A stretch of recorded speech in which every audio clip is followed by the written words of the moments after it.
Hey guys, welcome back. We want to give you an updated situation on what Alchemist is doing. Apparently he had to forfeit, his internet was having too many issues. So Koyuki is now 2-0 overall, and he's earned $150 times 2, so $300 so far for his efforts. What do you think about that, TJ? It's building up quickly, and I mean, we didn't get to see it in full force in the last game, or that last match, but that Rogue deck is really doing work for him. I think that's 5 games in a row, maybe 4 if you count in the disconnect from the last one. But that's still a huge amount of momentum that he's going to be riding going into the next game. And now he has familiarity with sort of the format and with the deck and the secret ingredient, whereas the other players won't. They're coming in fresh. Unless they practice this deck a lot, they're not going to have it. It's a good opportunity for us to review the rules for anybody tuning in and not understanding what's going on. We're playing Last Hero Standing. It's different from the normal format. With 3 decks, no bans, best of 5. Now we're also throwing in a secret ingredient similar to Iron Chef or Master Chef, whatever you want to call it, with 2 brewmasters from each, right? The youthful and the ancients, and they're required to put in all 3 of their decks. Some have not really figured out what to do, while others, like Koyuki, have figured out a really good way to use it, and we'll see whether or not Karmah can do it. As I believe it's time for her to see if she can finally bring something to the table. Yeah, she was known for making a name for herself in the Last Stand qualifier, Last Chance qualifier. Yeah, the LCQ. For the BlizzCon North American Regionals, and known for her famous "deal with it" sunglasses. I think it was Karmah who was referred to as the Queen of Handlock as well. Yeah, she plays a lot of handlock. Now the question is, can she bring something to destroy Koyuki with? Because this tests not the ability to execute, but also to think a little bit for yourself and creatively discuss with other teammates or friends of like how to best use it. And I think Koyuki definitely has a winning formula so far. For sure. All 3 of his decks seem to benefit a lot.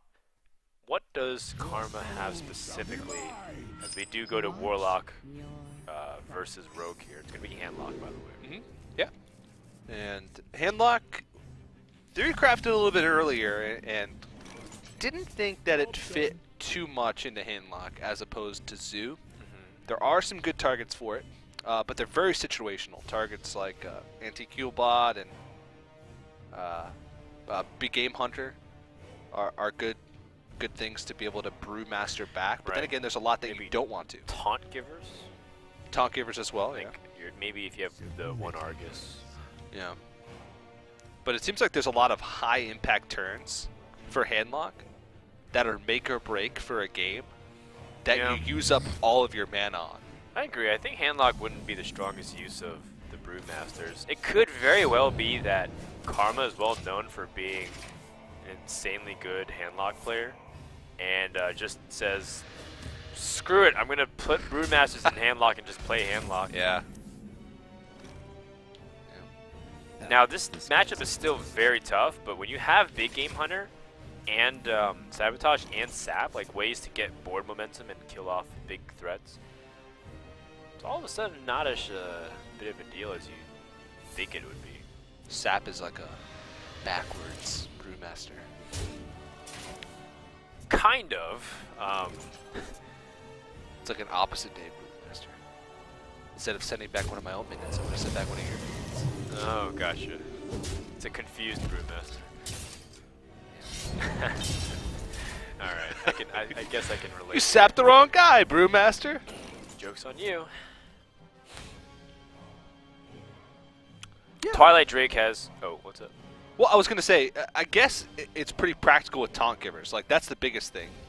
And that's a good point to show here, is that you can use a Sunfury Protector, bring it back, and then have it later on. You can be more liberal with your Taunt Givers because you know that you have ways to reel them back in. Well, Sabotage deals with the Drake pretty easily. That's pretty much what's ideal usage of. You're not going to destroy your opponent's weapon unless it's Jiraxxus. If the game goes to that phase, you're often probably going to either win or decisively, or you're going to be in big trouble anyways. It's usually one or the other. It's not in the middle. So Karmah is going to drop this giant most likely. Oh, man. And it's going to get shut down by Big Game Hunter. And the question is, will she have an ability to respond to the board so that the second Mountain Giant actually does something? I'd be thinking about Sludge Belcher here. And I actually, well, I don't know. It's tough to say. But I guess this is a way to force him to have Big Game Hunter. Otherwise, this could be a big swing into Karmah's favor. Sludge Belcher doesn't really even make sense too much if you want to play Mountain Giants over 2 turns. Because next turn, you couldn't even play 2 Mountain Giants.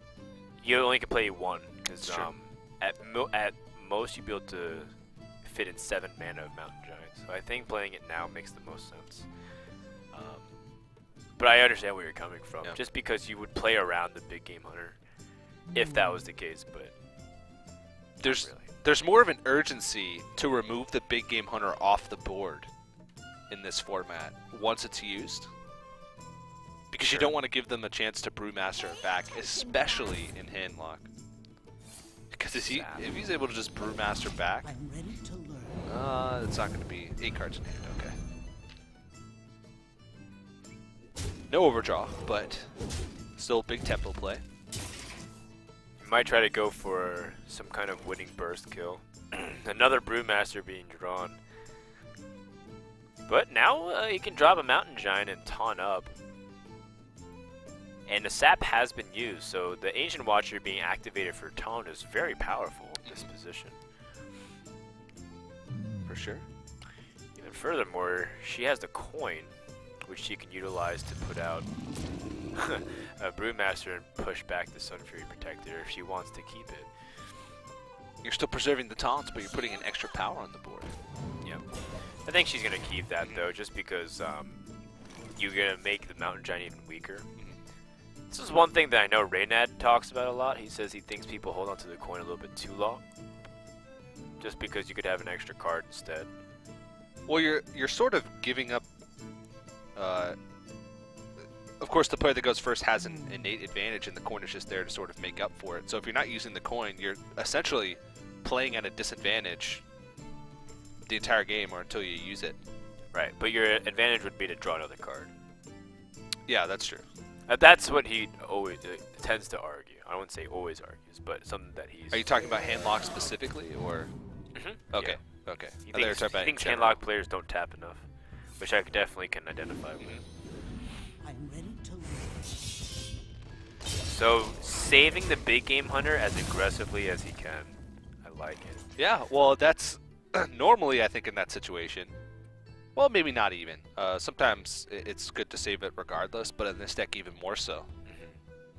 Because if once you draw into that Brewmaster, you just bring it on back. Bring it on back.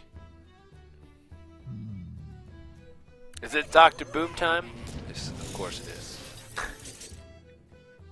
Nothing feels better than time to rock out. Than a turn 7 Dr. Boom. Even if it gets BGH. I love how Dr. Boom has a stance that just says deal with it too. He's missing a pair of sunglasses, but it's so badass. I can't even begin to describe. BGH me, I dare you. My gosh, he almost flame striked. If that hit the Drake for 4 damage too, that would have been pretty devastating. I think it worked out pretty well. And I'm very impressed with how Koyuki's going to be able to compose himself and navigate through this matchup without using Big Game Hunter on the chance that he's able to pick up a Brewmaster as well.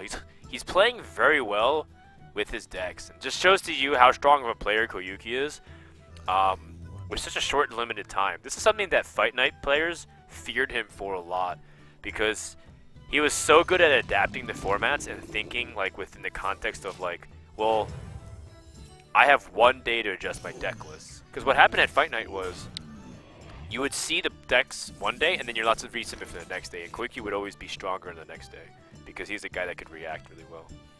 I think that's one of the benefits of playing card games in the past too, because like the core mechanics, the general theory of card games, and being able to react to different card games sort of translates over and being able to react to different formats within each card game. And he plays fast too. Yeah, very decisive. Yeah. He's been putting in the time. Told me he wants to go a little bit harder into Hearthstone. enjoy a little bit more about what's going on. No fear. He picked up 2 Brewmasters, by the way, so he's got more big game hunters. In fact, he's got 2 big game hunters on 1 turn with the Ancient Masters. He effectively has 4 BGHs right now. Wow. And Youthful Brewmasters in his deck as well. And he's drawn through quite a bit. I think he probably has, what, like 12? Probably less. He's already 10 Fate of Knives. And oh, yeah. Fate of Knives, Sprint. Yeah. Now, it's not like Karma's out of it yet. There is a lot of damage waiting at the other end, but one of those cards requires a minion to be on the board, which is always tough for Rogue against this deck if it does well. She's a mana off of where she wants to be, too.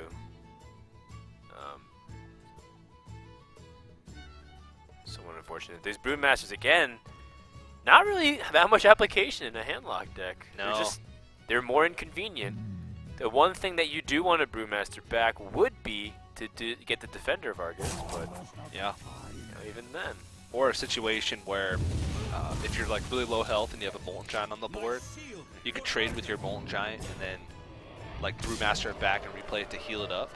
Sort of like a similar way that you would use oh my gosh. Recombobulator. Oh no! So nasty. He can bring back that Brewmaster and still clear the board. It's like it's just so nasty. You could tell Karmah's just like, maybe I didn't think of this not when I quite created Handlock. That's a not quite what's planned at its finest here.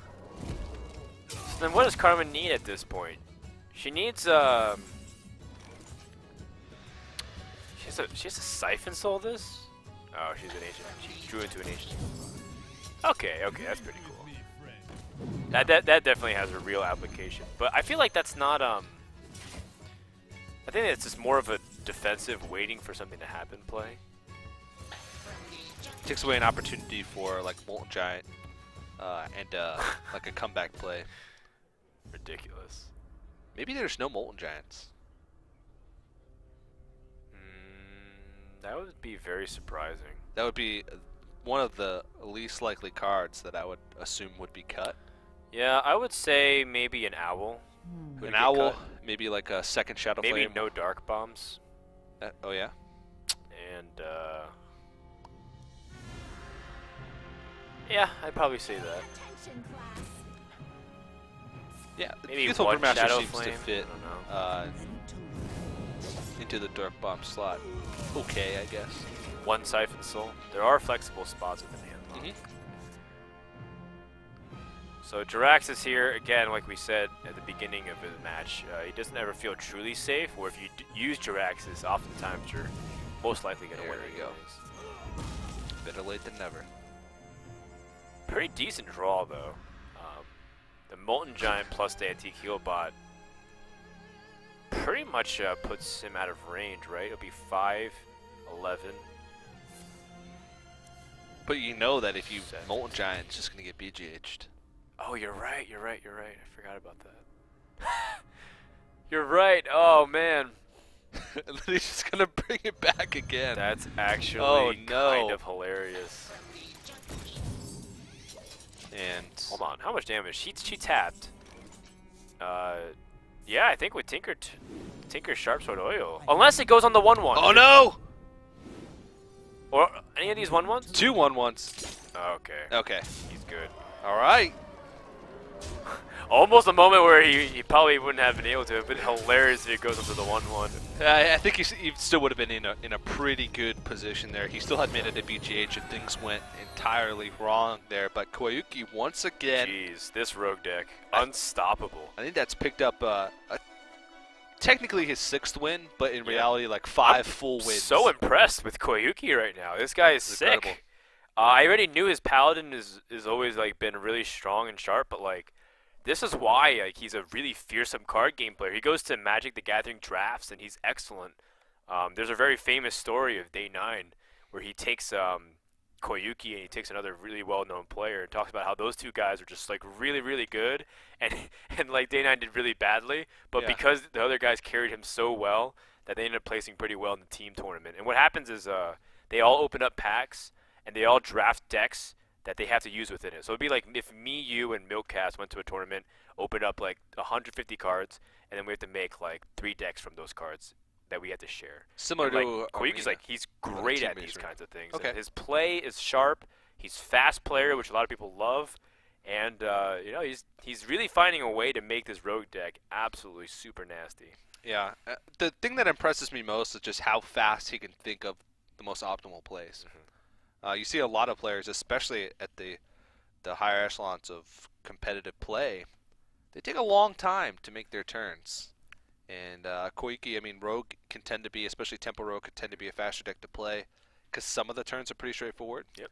But in this one, there's a couple of those, that secret ingredient makes the decisions a little bit tougher.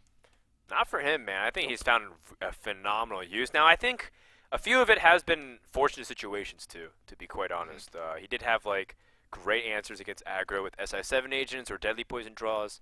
But I think it's because his deck's the most optimized that I've seen out of anything so far. For sure. Every deck to this point, I gotta be honest, I was feeling a little bit more on the disappointed side like you are, because I feel like some people are just jamming it in, trying to make it work. And Koyuki's, he's got definitely the best deck so far. But Karmah also has Rogue, so I feel like maybe she was catching on to the same idea. Maybe she spotted a possibility of making Rogue work too. We might see a mirror match.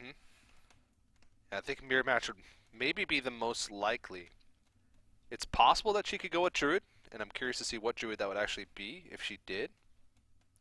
There's a possibility for Mill Druid with Youthful Brewmaster. Yeah, that would probably make a lot of sense if you went for a Fatigue Druid, because you're playing Brewmasters anyways. Ramp Druid doesn't make too much sense because you'd have to like ramp back your Ancient of War. Druid generally feels like it would have some good opportunities with Brewmaster, because the choose mechanic often gives you like a battle cry effect. So like Keeper of the Grove or Ancient of Lore is like a ancient heal or antique heal bot.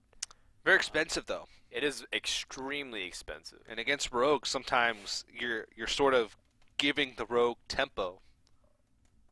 The Rogue doesn't even have to work for it, which usually they have to work a lot for it in Druid. Against Druid. Well, so. maybe not if you use the opportunity to have battle cries to trade effectively. That's true. So The Keeper, I think, could be a big deal if you use that. question is, how come no one put Shaman into their deck list? Because you can Brewmaster the Fire Elemental. Now, how's that for 10?